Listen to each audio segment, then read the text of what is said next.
Well, hello, everybody. That's my cue. I believe in the broadcast industry, you lower the music and cue. Welcome, everyone. This is our first Must-See Monday event of our spring 2021 semester. Yes, we have made it. It is so lovely to see all of you and some very familiar faces, students from our Cronkite community, first-time freshmen, graduating seniors, some of our staff. I see all of you. Thank you so much for being here for a spectacular conversation. I can't wait because I am personally a fan as well of Kristen Welker, who was just named, got a promotion, the network's NBC's chief White House correspondent, and she's also co-anchor of Weekend Today. Kristen was supposed to join us last fall, you might remember, but this little thing called a presidential candidate debate kind of got in the way. It was all supposed to happen in the same week. And I think she served her purpose where she was, but tonight she's with us. A brief welcome, Kristen. Thank you so much for being here. Melanie, thank you for having me. And I just want to thank all of you for having me. I'm really honored and just so in awe of the fact that you all have continued to work forward against the backdrop of this pandemic and all of these challenges. And I'm looking at all of you Zooming, and I know how much determination it has required to keep going through all of this. So I just want to thank you so much for having me. I'm really so humbled to be here with all of you. Great.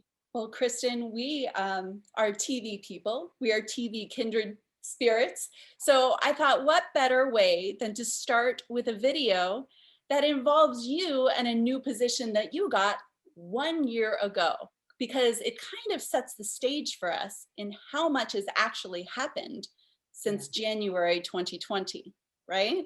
Oh my God. So, yeah, I know. Brace yourself. Here we go. It's something you've seen before, as you'll see. I can't wait to see this. I can't believe it's been a year. My goodness. But I wanted to share it with our Cronkite community right now. So give me a second while I screen share. And somebody give me a heads up that you see this. All right, here we go. Well, welcome back. This morning, we are so happy because we're about to officially do something. We're going to officially welcome a new member to the Today family. Aww. But she's not a new face around here. That's right. She's our White House correspondent, Kristen Welker. She is going to co-anchor Weekend Today every Saturday morning. Kristen, we are so proud of you. We are ready to celebrate. But first, this is really a full circle moment for you. It sure is. Let's take a look at how it all began. Kristen Welker grew up in Philadelphia in a tight-knit family. She remembers wanting to be a journalist as far back as 6th grade. She arrived at NBC News for the first time when she was 21 years old. Kristen was studying American history at Harvard University and worked as an intern for the Today Show. Good morning. I'm Kristen Welker with a look at today's headlines. She even taped a little something for her demo reel. She went on to become a crack researcher at Weekend Today and soon after began her first on-air job in Redding, California. All of this equipment and then put it back together again. Eventually moving back home to report for NBC's Philadelphia station, WCAU. The next stop was network news at NBC, covering everything from wildfires to Bill Gates. President Obama has told congressional leaders it's decision time. Finally landing her dream job as a key part of the top-notch NBC team at the White House, traveling the world, becoming an asset on the campaign trail, and always asking the tough questions. Did you direct Mike Flynn to discuss sanctions with the Russian ambassador? No, I didn't. Prior to your... No, I didn't. Last November, putting her well-earned political chops on full display, joining an all-female panel of moderators for a Democratic presidential debate. What do you say to voters who are worried that your position on Medicare for All could cost you critical votes? In March of 2017, Kristen married the love of her life, John Hughes. And now, the one-time intern with big dreams is officially joining the Today family as Weekend co-anchor.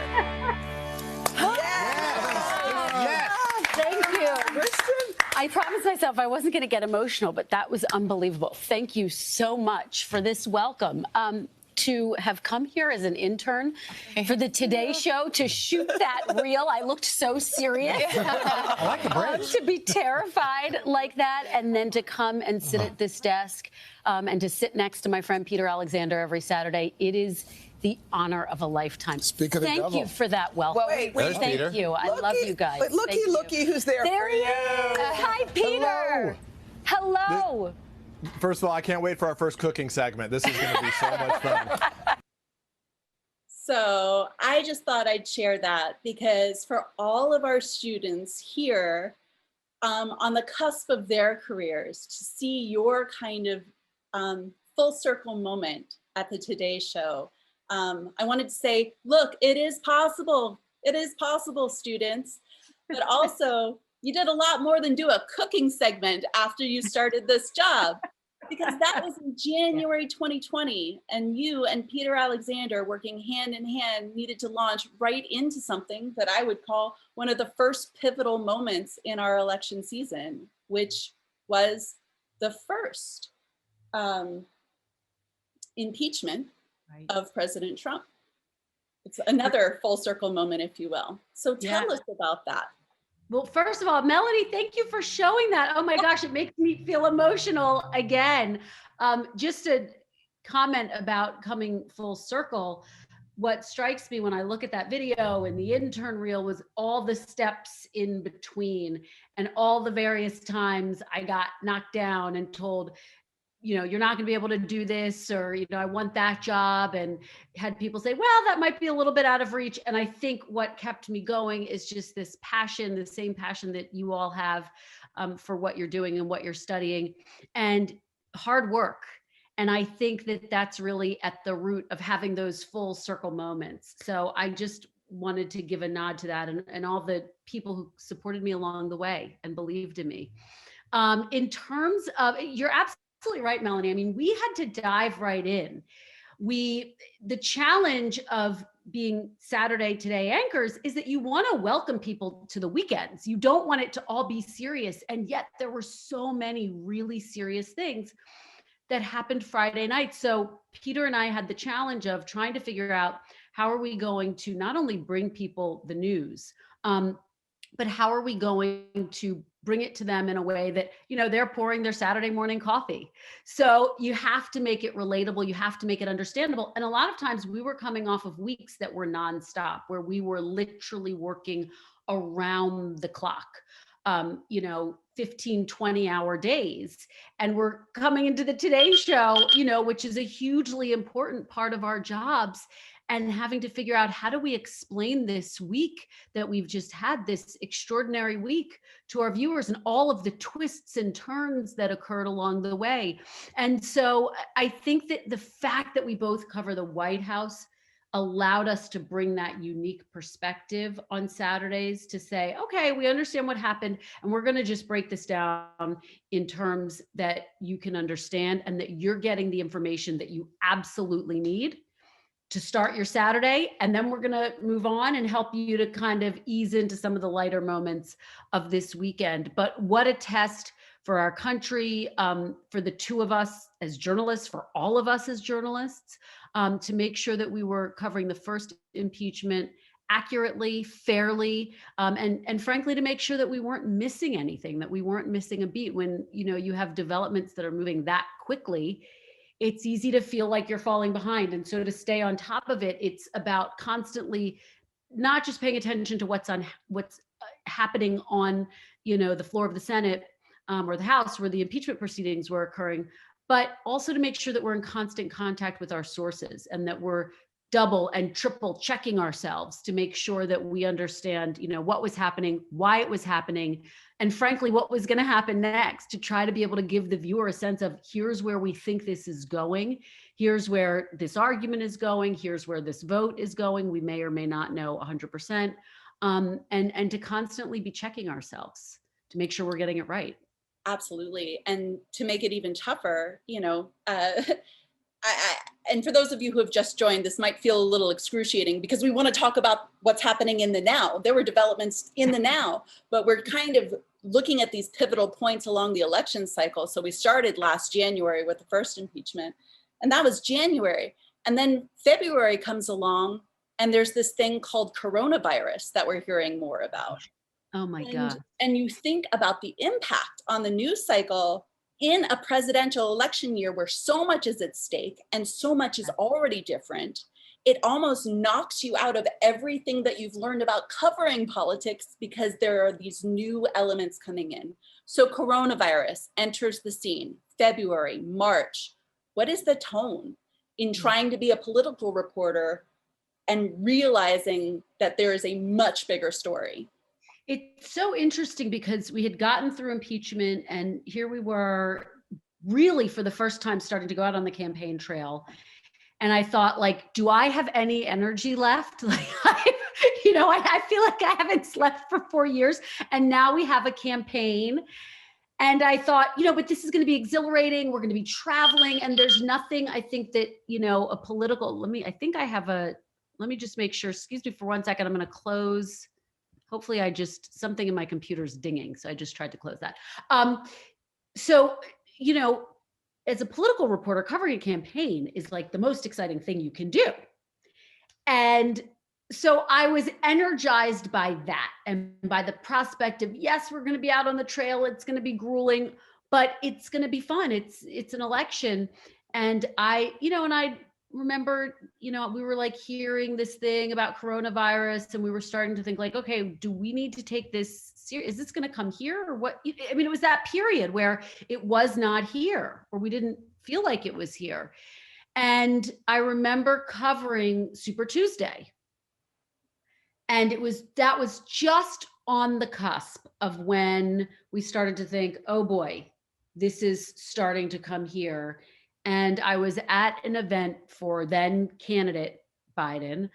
And, he obviously won on Super Tuesday, put him into, first place position and in a strong position in the primary. And our whole story was about the comeback, this political comeback. And I remember going to LAX and I saw all of these local news vans parked in front of LAX. And I thought, what are they doing here? Oh my gosh. Why are all these local news vans here? And I looked down at my phone and sure enough, it said, first TSA worker at LAX tests positive for COVID-19. And that was when it hit home for me that something was about to change. Of course, I could not have imagined this, but I knew that something was about to change. And I kind of got on the plane with this just very somber feeling. And then back at the White House, and we had to completely change the way we covered the White House. And what I mean by that is that we used to have, so the White House booth, as we call it, is a small space. It's maybe the size of a walk-in closet, a small walk-in closet, and there are 4 chairs.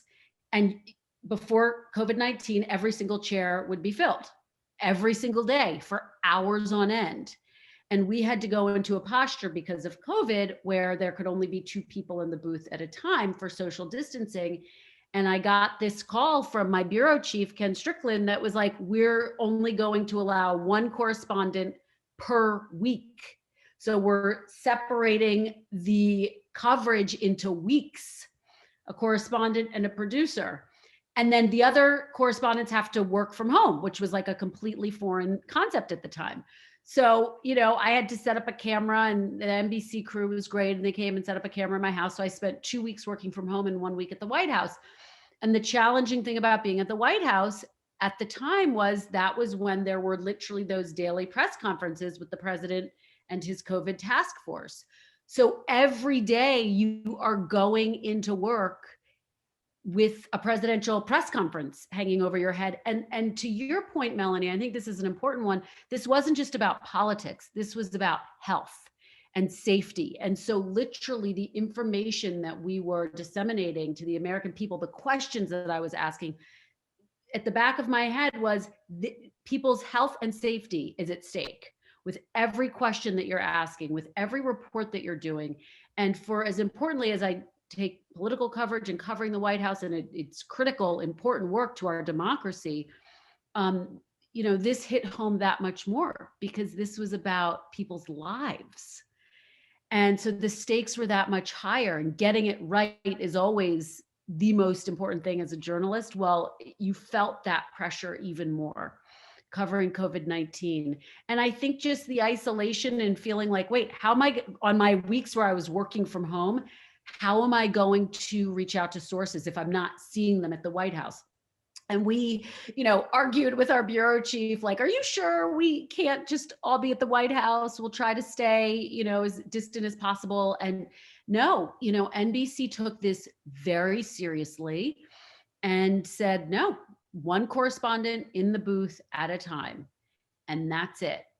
And because of it, I mean, fortunately, we've done pretty well, and not, thankfully had too many cases in our Washington, D.C. bureau. But everything changed overnight, as I know it did for all of you. But I think you're right to hit on that point, Melanie, which is that, we had to rethink how we were approaching our jobs. We had to become experts in vaccines and in this horrible virus that's changed our lives. Not to mention the fact that you had the Herculean task of trying to sort through all of the information that was coming and figuring out what was real and what was not, and what was trusted and what was not. Yeah. We'll come back around to that, I think, in a few minutes, because I'm following a timeline here. So February into March, the country starts to lock down in different parts. We still have a presidential race that needs to be run. Yeah. And then we start hearing different names as we go into March, April, and May, names like Breonna Taylor and George Floyd. And all of a sudden, the tone shifts again in the politics in this nation, the coverage, the things that need to be covered on a daily, hourly, minute-to-minute basis. Talk to me about the tone that shifted in your coverage as it relates to the presidential race, but also our society as a whole. Well, it's funny because I go back to the Weekend Today show, because some of the most intense riots, one of the most intense nights of I shouldn't say riots, of protests that in some instances became heated, happened on a Friday night. And I remember Peter and I coming into work, being on the phone with our producers like really early in the morning. I mean, we're both up by 4 to do that show anyway. So we were on the phone with them like almost immediately when we woke up. Like, how are we going to explain this to people? How do we bring this to people on a Saturday morning, that this is what happened overnight while you were sleeping? And how are we going to convey the importance, the significance, the weightiness? And that was really the first night that some of the protests, led to, people smashing in windows and that sort of thing. And to really disseminate that for people that, look, most of the people who were out were protesting peacefully. And then you had some people who took advantage, unfortunately, of this moment. And what we did, we dedicated most of the show to covering it. I mean, that was a moment where you kind of say to yourselves, okay, this is so significant. This is not a typical Saturday where we're going to go into our light and fluffy segments. Like, we really need to walk people through this. So I think we had just a range of different guests to weigh in on it throughout the morning, and kind of tossed out some of our lighter segments. And then so that's as an anchor. How do you cover it? As a reporter, it was really important for me and for our entire reporting team, because, I report at the White House or I'm on the campaign trail, to get out and to talk to the people who were protesting. And that in and of itself was not a light task, because this was happening against the backdrop of a pandemic. So it's like that we really didn't understand at all still at that point, by the way. So it's put your mask on and go out into the crowd and talk to people. Like, what do they want to see happen? One of the things that really struck me that I tried to bring to bear on my reporting is that I, in speaking to a number of African-American men. And I tried to talk to them about the election. You know, we have these two candidates, and what do you think? And who do you think will do a better job handling this crisis? And for a lot of African-American men, it was hard for them, and this is my reporting, to see the difference because they just felt so marginalized and silenced writ large that they really, the changes that they wanted to see were so just significant that it wasn't just about one candidate or another. It was about really changing our discourse around this very painful topic. And that really struck me that, you know, this is a moment that feels very different, but it's, as you say, such an important part of our discussion, our ongoing discussion, and certainly at that moment in the presidential campaign. And I think what you saw, and by the way, the presidential campaign really got put on the back burner. I mean, to all of this stuff. I mean, we could not travel. We were not traveling. Then candidate Biden was not traveling at all. He was doing Zoom events. And in fact, he really dialed back his events because I think he didn't, you know, think it was appropriate. He almost, I don't want to say he halted, but he really scaled back his campaigning. And then it became more about having these, you know, trying to connect with people virtually and through Zoom sessions. And so, you know, I couldn't go out and like be on a rope line and ask Joe Biden these questions and ask President Trump, because I'm at the White House, I had more access to then President Trump.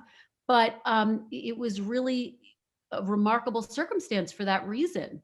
But I do think the two takeaways for me was, again, about how do we bring this to people and make them a part of the conversation? Because this was really a national conversation.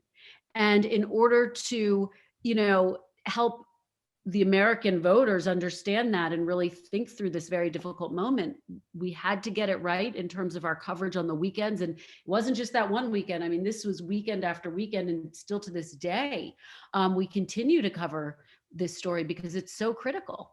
And it's for so many people, it feels like an ongoing crisis, frankly.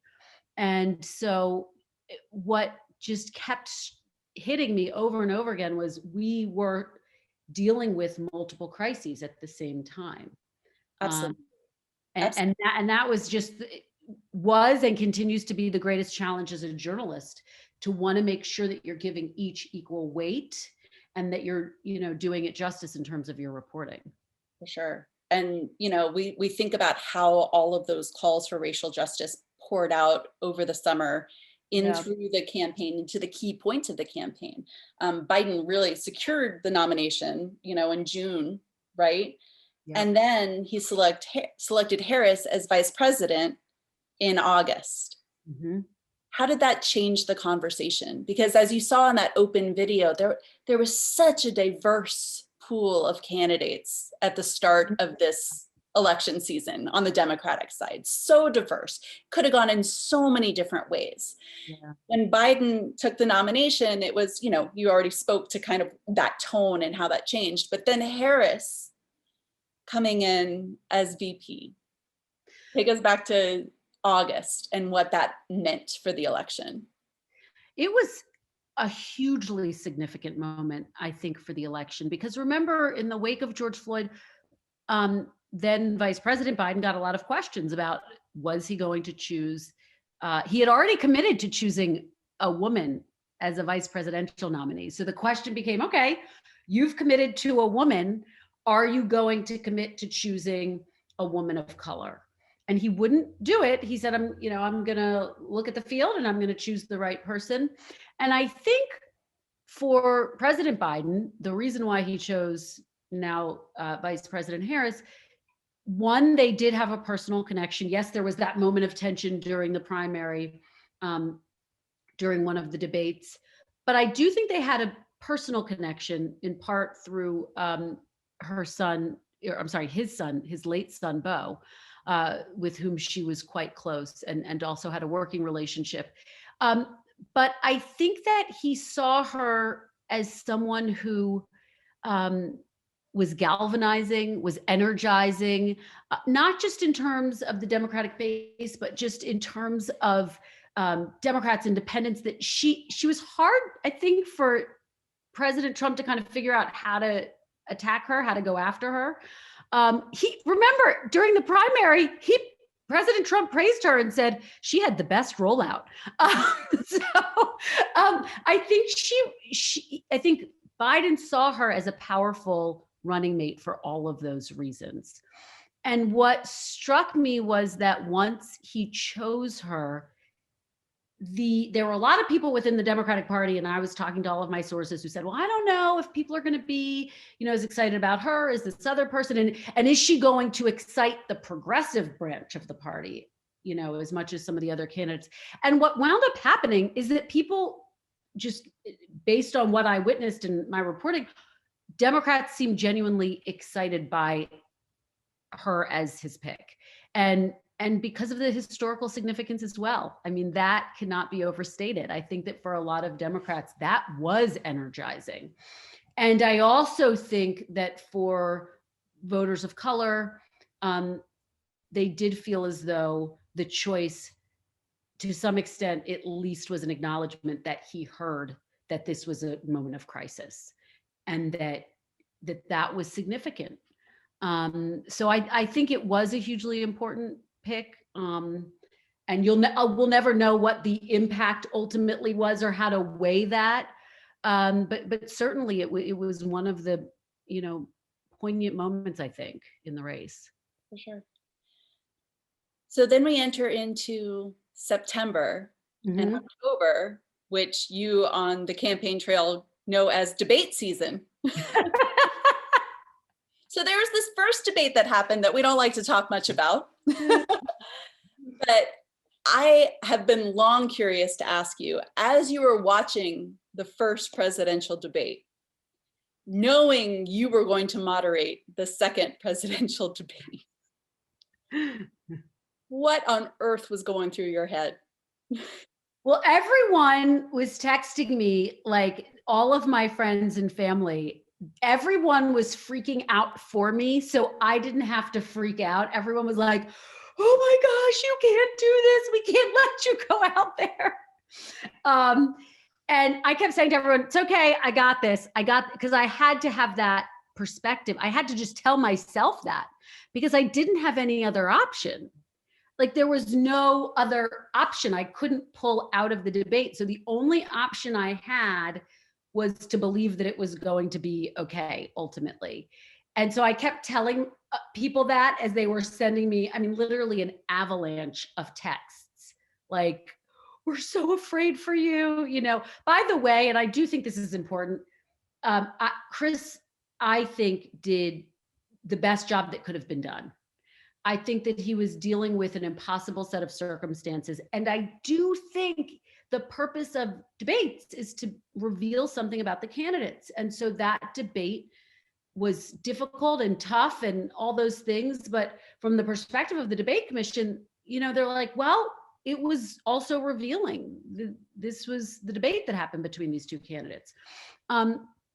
So I really tried to, if you go back and read the debate, by the way, he really did such a great job, I thought, of following up. You couldn't always hear his follow-ups, but he was asking good questions and he was following up.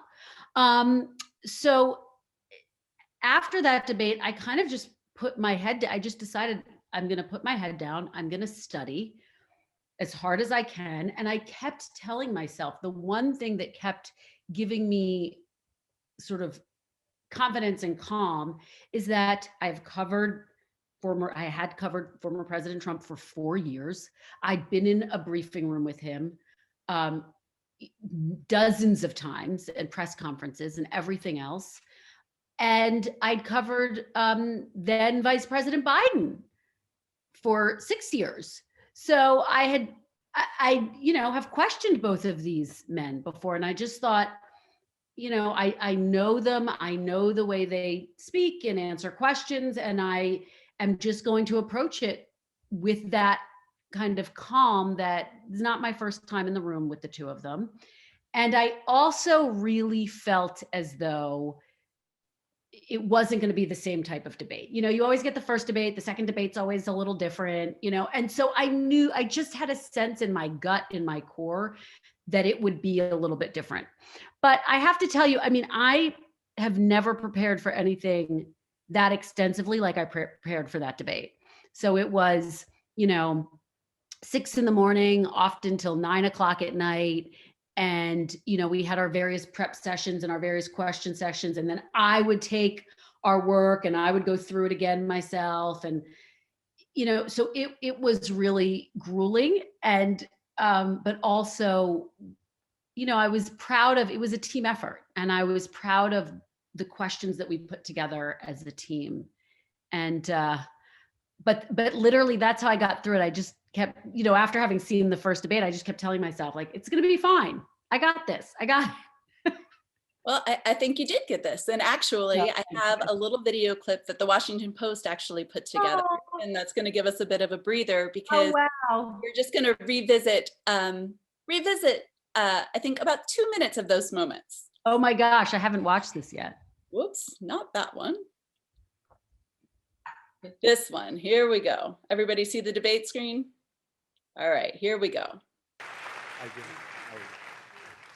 And I do want to say a very good evening to both of you. This debate will cover 6 major topics. We'll begin with the fight against the coronavirus. We're about to go into a dark winter, and he has no clear plan. 30 seconds here. Because Nancy Pelosi doesn't want to approve it. I do. But you're the president.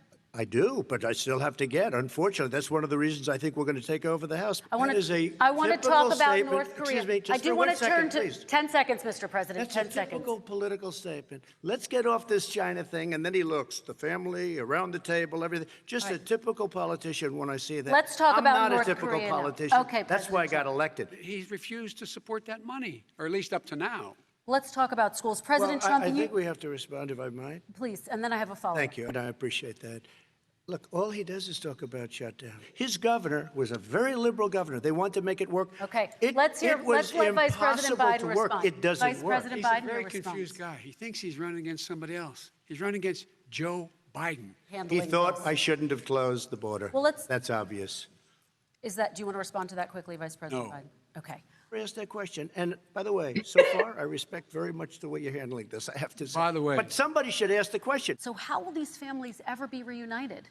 Children are brought here by coyotes and lots of bad people. But how will you But reunite let me these just tell kids you, with their Let me just families, tell you, Mr. they President? built cages. You know, they used to say, I built the cages. That was him. Do you They have a built plan to cages. reunite the kids Yes, with we're their working on families? it we're trying very hard. Vice President Biden, let me bring you into this 525 conversation. Quick response and then another question to you. These 500+ kids came with parents. They separated them at the border. We have to I'm move going on to to our rejoin final Paris question. Accord and make China abide by what they agreed to. All right, That'll this cost you is $1 about trillion. leadership, gentlemen. All right, I want to thank you both for a very robust hour and a half, a fantastic debate. I just want to take a moment, because again, I'm trying not to fangirl, but you know, journalists where journalists are due, absolutely. I looked up a report that Vogue put out after that debate. And this was written in part about you and your colleague, Savannah Guthrie at NBC as well. Oh, If I may, Yes. it reads, and I quote, "In a season of political tumult, amid an increasingly polarized and partisan media landscape, Guthrie and Welker have emerged as pillars of the fourth estate, two roundly tough but fair network newswomen determined to hold leaders of both parties to account. For viewers raised on voice of God, elder statesman anchors, they are redefining who occupies the seats of power in television media." And it goes on to say, with the gravitas of Edward R. Murrow and Walter Cronkite and a poise all her own, Welker coolly restored order and civility after the disastrous first debate. So what did that feel like watching that back? First of all, that's the first time I've watched that debate back that extensively. I haven't like sat down to watch it yet. So I thank you for playing that, Melanie. That's so nice. And for reading that clip from Vogue, that gives me chills. You know, it's a little bit of an outer body experience to watch it. And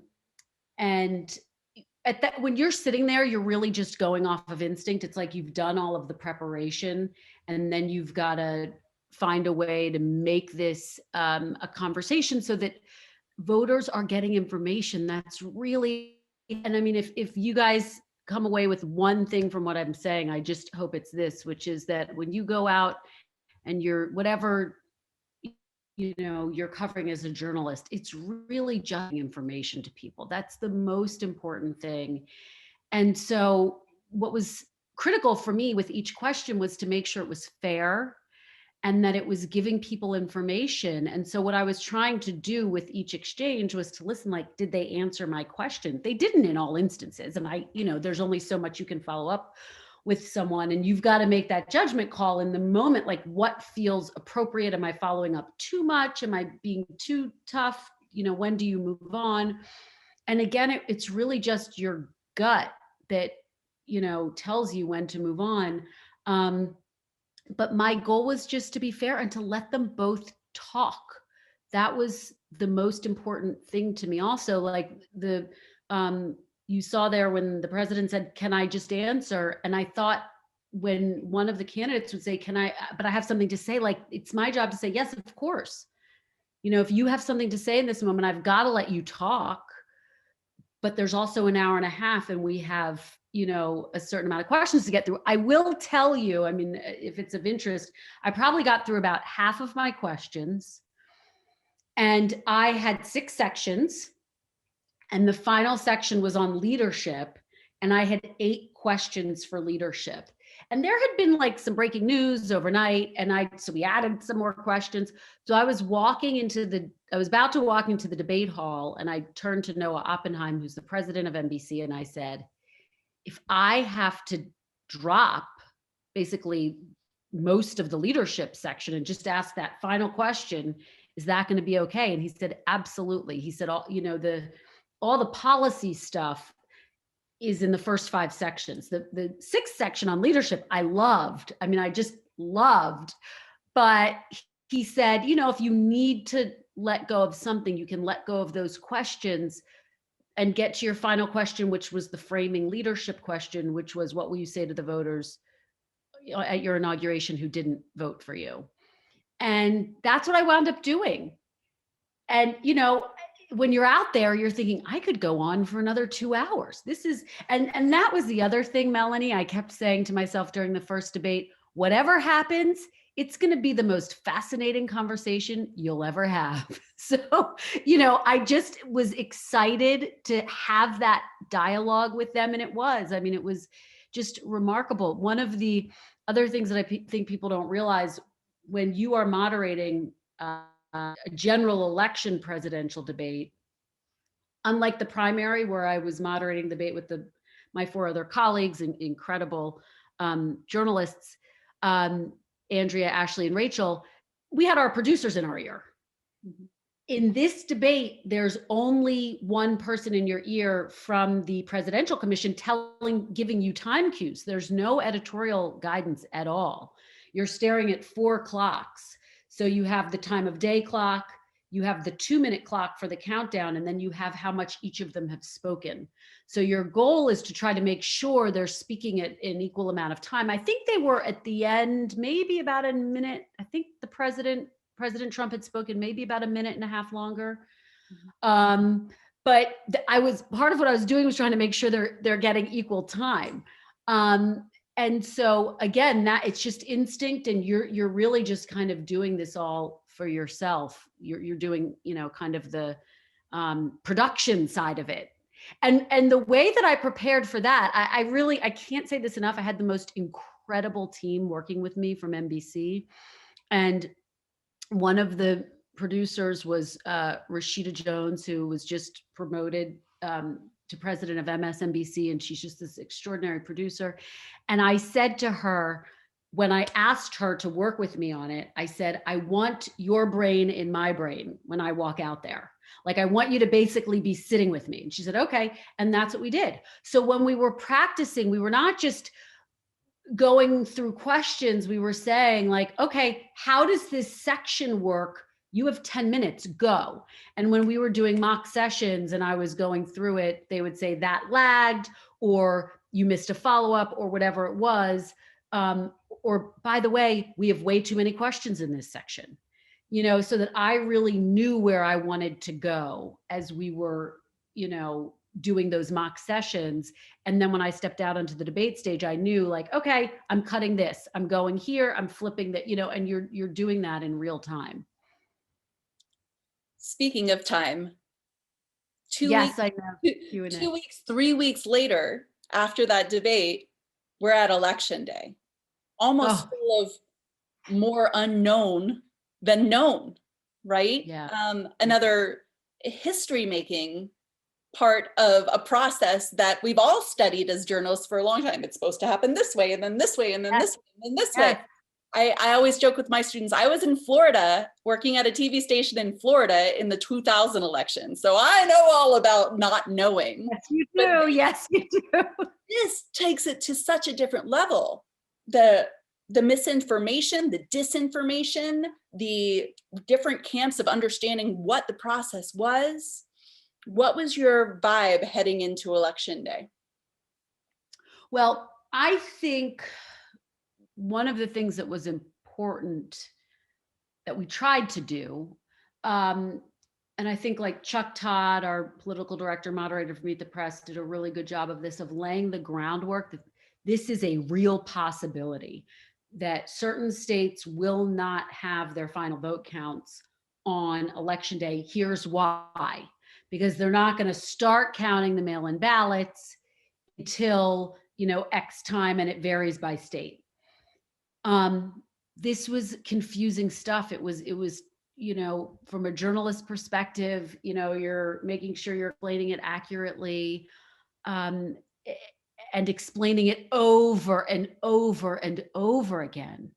And just being consistent with it. And, that was our approach. You know, I remember I interviewed former Pennsylvania Governor Ed Rendell the night before Election Day, and he said, I'm pretty convinced that, you know, Pennsylvania is going to be one of those states where on election night, you know, President Trump's probably going to be up, but by the time the votes are counted, you know, he's like, I'm just looking at the numbers.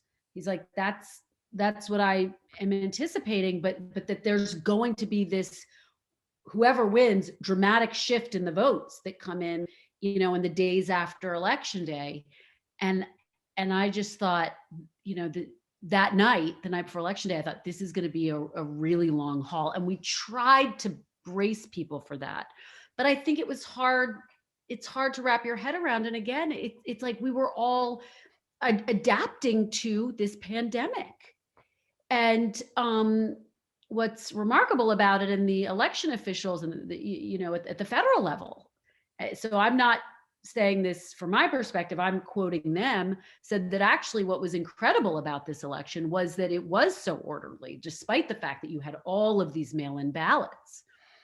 Savannah Guthrie, speaking of Savannah, had a really important exchange, I thought, with you know, one of the top election officials, who said, well, why should people believe these results? And he said, well, because we have receipts. You know, you can actually look at each vote. You can go back and look at the votes and count them. So, but it's so complicated. And I do think you raise Florida, and wow, Florida, their votes were counted. They were like, it's midnight, we're done, you know, because they learned, and in talking, and I spent time in Florida in the days leading up to Election Day, and they said that very thing to me. They said, after 2000, we have a different system now. So I'll be curious as we continue to follow this story, like what do these other states do to adapt, to adjust? You know, presumably, you know, this is something that we might have to face again, this maybe not the same volume of mail-in ballots, but maybe a larger volume as we continue to sort through and come out of this pandemic.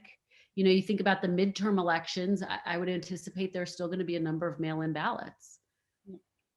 I'm going to fast forward a little bit because I want to make sure that I'm able to ask this before we get to our student question.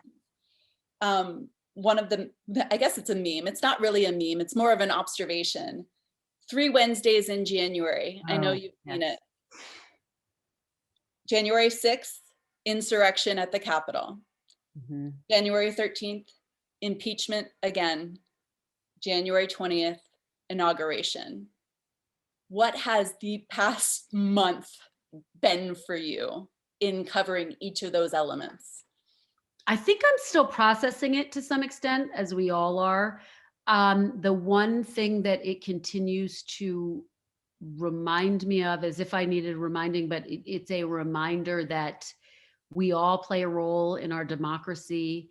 The importance of what we do, the value of what we do as journalists, and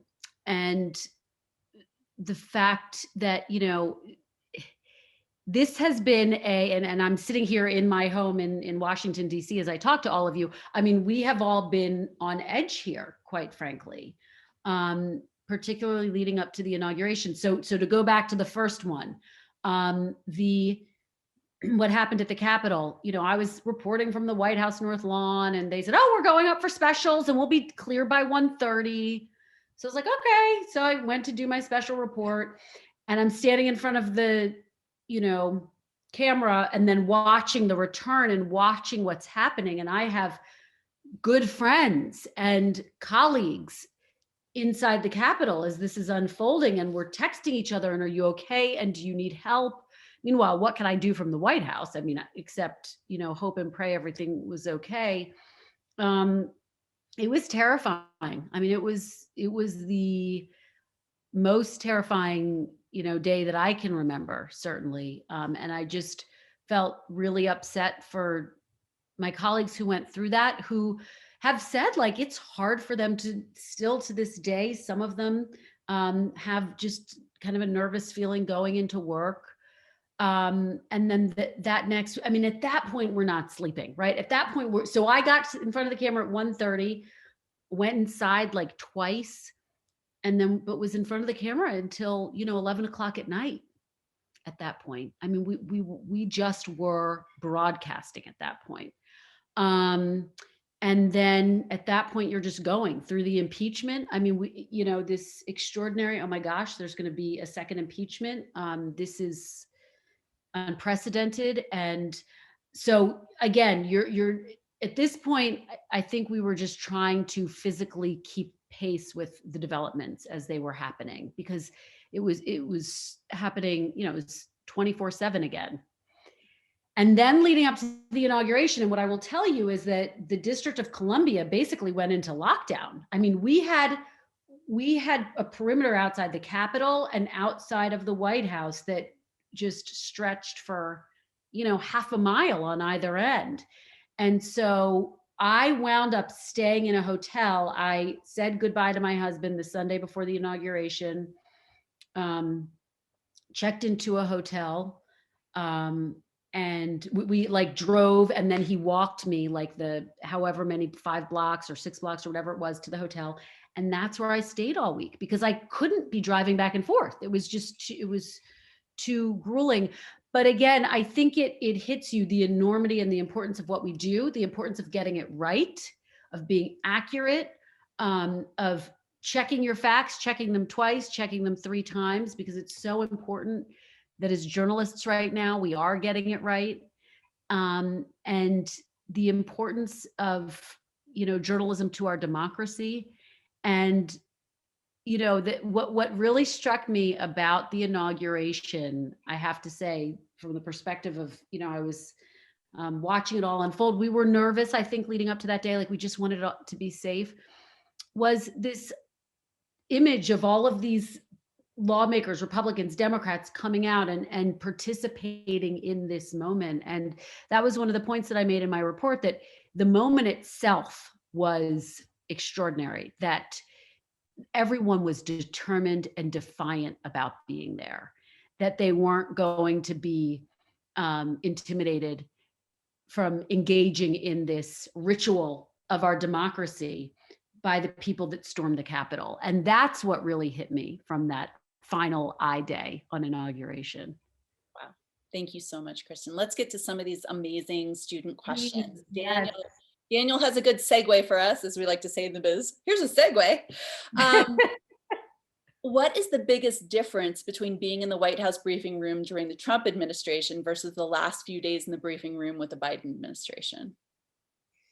Well, we're still adjusting. We feel a little bit like it's our first day of school. We're all like, getting situated again and meeting everyone. And every president is different. So I really mean that. I mean, part of the job of a White House correspondent is to study the president that you're covering, to know how he or she thinks and speaks, what motivates him or her, what time do they get into work, what time do they leave.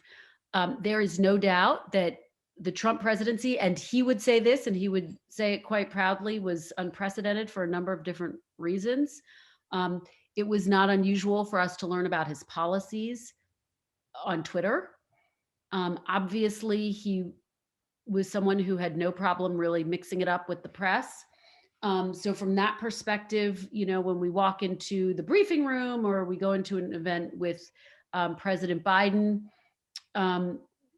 he's not someone who I anticipate is going to be, making policy on Twitter, but he has his own style. He just released a 200-page policy book, for example. So I was like, oh my gosh, I have to read, this is 200 pages. Like, how am I going to read all of this? And, so now I'm adjusting to that, and it's an adjustment, and it's just learning the different, styles of the two different leaders. I will say that the one thing that has not changed is that we're still in a crisis. Like, this health crisis persists. So here we are again with daily briefings with, Dr. Anthony Fauci came to the briefing room this past week. Then I was Pool.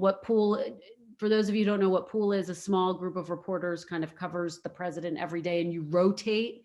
So it was our turn to be Pool that day. So I had a chance to ask President Biden a question for the first time as president. That was a really important moment that I had to be prepared for.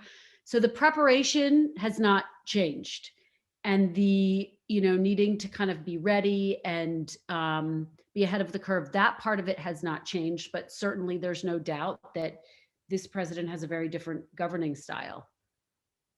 We have a couple of questions. Again, college students, they want to know about, let's see, Pratham, Camila, asking about your experiences and what skills you have gained all the way back from your college days through your career and the skills that you're using on a daily basis. I think you've hit on a few of them, but I love that question. No, that's such a great question. And this takes me back, Melanie, before we started this session, Melanie and I were talking about the fact that we were very close to starting in the same local market. I started in a local market, Redding, California, where Melanie was considering starting as well. And Redding, California was like a do-it-yourself news station because it was very small. So I did all my own camera work. I was the weekend anchor, so I would write the show. I would physically edit the show. At that point in time, you didn't like edit on a computer. Yeah, you had actual machines. VCR, look it up.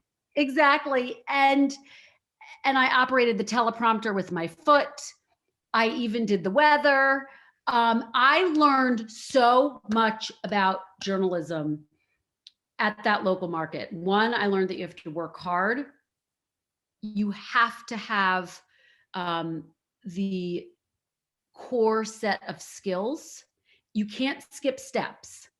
There's no easy path to being a journalist. Like as you guys are doing the hard work, and my hat's off to all of you. You are doing the hard work right now. And so you should, feel so proud of yourselves for that. And we're certainly all proud of you for that. And once you get out there, it's tough, but I learned, how to write a script quickly. And I also learned the value of teamwork, because even though I was like doing this, what's called one-man banding, it took a team of people to help me learn how to do that. And I learned the importance of asking questions and making sure, I understood what I was talking about. And I'll just tell this very quick story because I know we have more questions we want to get to, but I'll never forget my news director sent me out and he said, I want you to do a story on something called the monolith, which is being completely restored. So drive to this address and go get some video and do this story. So I was like, okay. So I go out and I get video of this slab of concrete that they're restoring. And I'm like, and everyone in Reading knows what the monolith is. Well, I didn't really know what the monolith was, but I'm like, well, I'll get video of it, wrote my story. They're restoring the monolith. It should be done by such and such a date. They feel really good about it. So Gary Gunter calls me back into his office and he says, so I have a question for you. What is the monolith? And I was like, well, it's a slab of concrete. There's just one of them. And he said, no, but what is its significance? And I said, honestly, I don't know. And he said, you don't know because you were embarrassed to say you didn't know. And therefore you wrote a story that was incomplete and not representative of what was really happening. The monolith is a key part of what was required to build Shasta Dam, which is one of the most important sites in all of Redding, California. So the lesson there is, when you go out and you become a journalist, never be afraid to admit that you don't know something, because you can only explain it to your viewers and to the American voters once you fully understand it. Even if you feel a little embarrassed, it's better to ask someone privately, look, I really don't understand this thing. Can you just explain it to me? And then that way you can really understand it. And that's how you can give a report that is filled with the information that's required to get the important information out. I have to ask this question from Jeremy. How would you describe the strength or lack thereof of our democracy today? Because, fourth estate, we're here. Do you think that we're legitimately at risk of losing it? And how does your outlook impact your approach and resolve as a journalist? I think our democracy is resilient. I am an optimist, so I try to bring that to my outlook in general. But that doesn't mean that I don't. I think at the core of making sure that our democracy continues to be resilient, journalists have to keep asking questions. And by the way, you have to keep finding the voices and including the voices of everyone. I think that's so important. And it's part of what we tried to do with the debate was to make sure that, we were asking questions on behalf of Republicans, Democrats, independents, people who are undecided, that we were bringing the voices of everyone into this debate, because I think that's how so much of our discord happens, that we think we understand, we think we've checked all of the boxes and spoken to all of the different people and gotten all the different perspectives. It might be, a perspective that, is in the minority, but get that perspective. Because that's how we keep our democracy strong, to make sure that we are hearing from a range of different voices. I'm seeing a lot of questions asking for advice to students on how to set themselves apart, advice on working in the White House, advice in becoming a political reporter, kind of blending a bunch of questions into one. But advice. These are students looking to make their next jumps. They saw you in that video at the start as an intern. How do you get from there to where you are? Yeah, I'm glad you asked that. So hard work. Always, raise your hand, say yes, be prepared to work on the weekends, be prepared to work on holidays. But I think that it's also about telling people what it is you want to do and trying to be as specific as possible. When I got to Redding, California, I said, I want to be a White House correspondent one day. And my news director said, okay, well, why don't you cover the city hall meetings. And I said, okay, great. And to this day, I can remember those meetings. I covered all of City Hall, and the mayor used to have brown bag lunches with other lawmakers and community members, literally where the mayor would come with a brown bag, like a sandwich, and like the other, and townspeople would come and they would discuss, like, are we going to build a pool? Are we not going to build a pool? That was one of my big stories. Like, is there going to be a town pool? And I just said, to anyone who would listen, I want to learn how to be a political reporter. So don't be afraid to tell people and to share what your dreams and goals are. And if you don't know, that's okay too. Like, hey, I'm here. I want to learn about journalism. I'm not quite sure what I want, which field of journalism I want to go into yet. So I want to try a couple things. Maybe I want to try sports. Maybe I'll try politics. Maybe I'll try entertainment for a little bit. I do think at the root of all reporting is general assignment, hard news. Try to get a job where you're going out and, you're covering just the general assignment stories. And that kind of allows you to learn how to cover a fire, to learn how to, cover a crime story and why that matters to someone in their neighborhood. And it teaches you how to be a community reporter, which I really think is at the root of everything. I also think, and I say this, and I don't mean to sound Pollyanna-ish, it's so important to just believe in yourself. This is a competitive field. Again, there are going to be moments where people tell you can't do it. And you just say, okay, thank you. But do you have any suggestions for how I can improve what I'm doing? Always listen and try to take in advice. And in terms of setting yourself apart, and I go to my colleague, Peter Alexander, for this piece of advice, because he has such a great piece of advice, which is,